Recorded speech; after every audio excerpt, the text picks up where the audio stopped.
Let's begin at the end, where the waters of the River Cocker flow into the Derwent.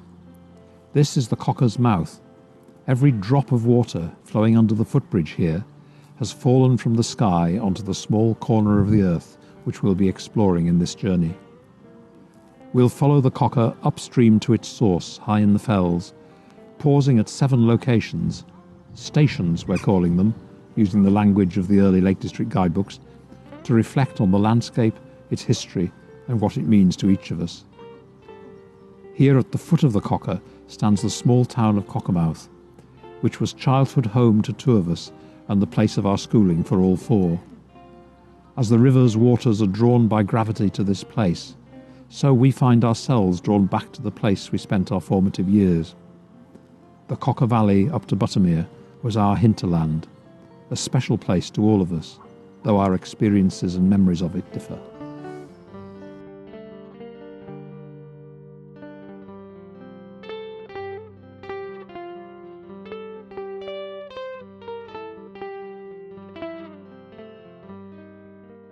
Wordsworth famously introduced his guide to the Lake District by asking his readers to imagine the view from a cloud hanging midway between Great Gable and Scaw Fell, looking down on the valleys radiating from the central fells beneath them like spokes from the nave of a wheel.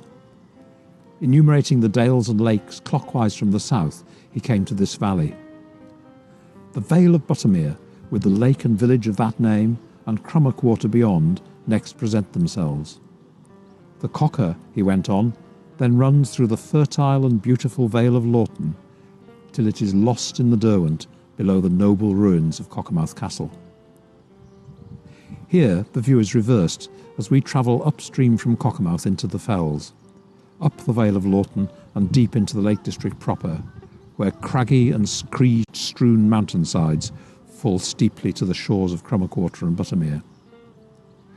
Our journey begins behind the narrow yards and industrial buildings in the old heart of the town of Cockermouth, where the River Cocker is lost in the Derwent.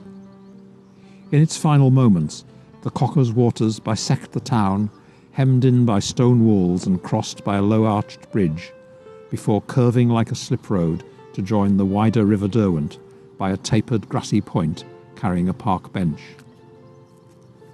The 2 rivers seem gentle on a lazy summer afternoon, but they carry water from becks deep in the fells, and the Cocker especially rises swiftly.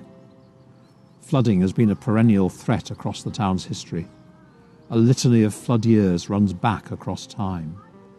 2015, 2009, 1966, 1938, 1932, 1918, 1874, 1852, 1764, 1761, and so on. The misery of sodden furnishings and the financial losses incurred by flooded warehouses have been all too real to successive generations.